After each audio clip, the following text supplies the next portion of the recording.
Painting a thog, of course, is the same for either scale of the thogs, whether you're using the diamond or the Palisade size. This is a diamond size, and that's pretty much painted the way that I would paint it. You know, you can paint these however you want. If you want to do a green thog with purple polka dots, by all means do it. And please send me a photo because I think it's gonna look really awesome. But you can do whatever you want. But for the thog, the steps that I would do would be to dry brush a lighter color over the top of the fur, avoiding the eyes, the nose, and the toes. And then I would work on the eyes. I would do the black eyelids above, the whites, and then the black pupils. And then, when it's all finished, I would take a matte clear sealer and seal over the top. I'm gonna go over all those steps right now. Now we are ready to paint our thogs, and I'm gonna use a Palisade sized thog just because he's a little bit bigger, but it's the same is true for your diamond sized thog too. It's the same thing. When you receive your thog and you're ready to paint it, I strongly recommend giving it a little bath with some Dawn. You don't have to submerge it.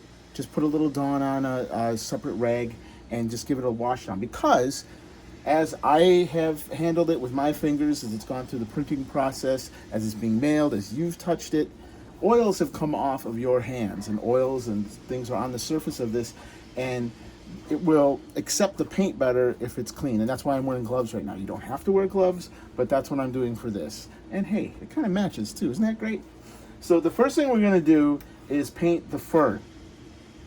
And the reason, and you can skip this too if you want to, but I kind of like the way it looks better with the different colored fur. As you'll see with the one that's already painted here, you can see the difference. It's subtle, but it's there. So what I'm doing is I'm taking a lighter color of paint and I'm just dry brushing it over the top. I'm just hitting kind of the high spots of the fur. And what that does is it adds depth to the fur, and it makes it look less plasticky and more like fur. So you could take a white paint and mix it in with some blue. I found this paint here. This is Royal Langnickel from Essentials. I think you probably got it at Walmart or someplace real cheap. It's just a light blue, something lighter than this color. This is like a regular, just a cyan color. But I'm going to take this, I'm going to put it on my palette, and I'm going to have a rag ready for this.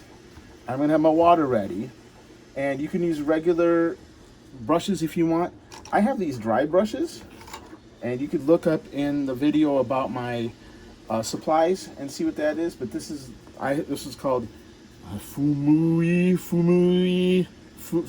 It's this. This is, try getting that, or whatever you want. But what you're doing is, we'll start on the back. So what you're doing is, you're getting a little bit of paint on your brush, and then you're going away from that and trying to get as much paint off of your brush. So there's hardly anything on there. And then you're going on, and you're just putting a little bit, you're just kind of dusting it. And if you get sections like this, where there's like a little too much on, that's when you grab your rag and you just kind of wipe it off. And you do it over the whole surface. And if you need to go back and get more paint because you're running out, you go back and get more paint, and you just keep going. You want to kind of avoid big globby areas. And if it's starting to dry too much, you could dip it into the water. But there you go. And you're going to go all the way around the entire thog. You don't have to worry if you get it into the eyes, because we're going to paint the eyes later. But you're going to avoid this kind of upper nose muzzle area. Don't put any on there, and don't put any on the toes, because on the actual character it's two different types of material, and there is a difference between those. So you'll see in the finished one here, this fur looks lighter, this fur looks darker. So avoid the toes, avoid the nose, and go all the way around it. And once you do that, you can move on to the eyes. Okay, so now we're on to his eyes. Okay, I painted the outside, give him a nice little difference between these two, and now we're on to the eyes. So I have this light up magnifying glass that really helps me a lot because I can get really close in there. You don't have to do that, but that's what I use. So you can, if you look really close on these eyes here, you can see the layer lines on there. It's almost like painting digitally. You can almost get down to the absolute pixel. So there's 3 sections to this eye. One is you have the eye lid, like the eyelashes kind of on the top. Then you have this white section, and then you have the black pupil. If you do not paint this black part on the top, he will have like bug eyes, which he does not have. So it's really important to do that. And we're going to do that first. So we're going to do this black section first. Let that dry. Then we'll do the white part of the eye. And then we'll finish with the pupil. Okay. Now, you can paint it on there with just a regular little paintbrush and black paint. I like to use these acrylic markers. They've got 2 sides to them. One is a fine tip like this, and one is a brush tip like that. I'm going to use the brush tip on it. So you're going to want to get that. I've tried to make it as easy as you can to paint this thing when I sculpted it.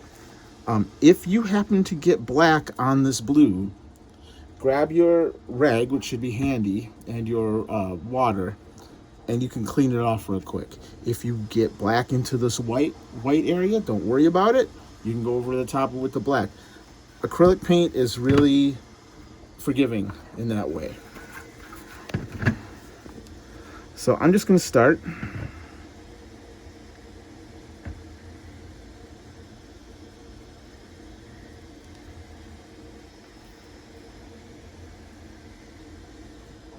And I'm just taking real small little strokes.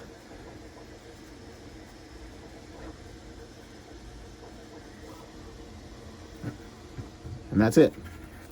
We'll do the other side.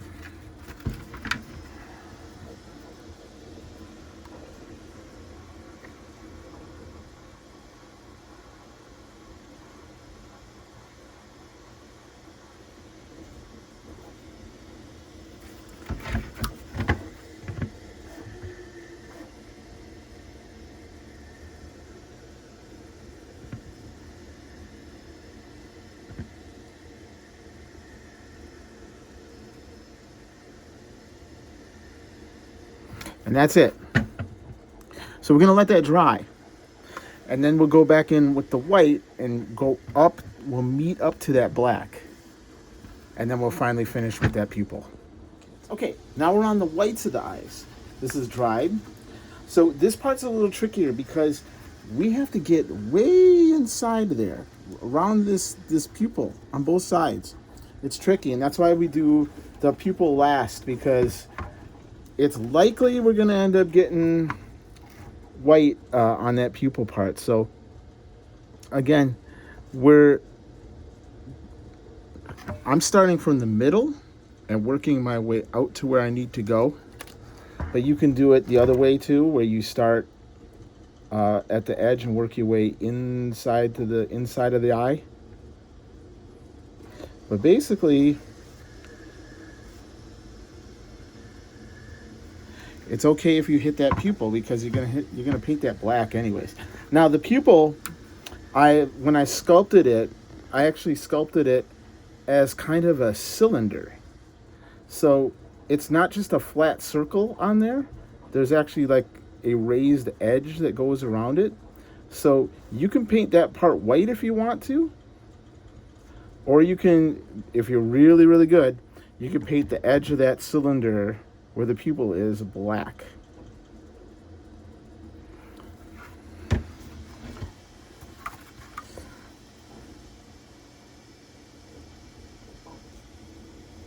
Oops.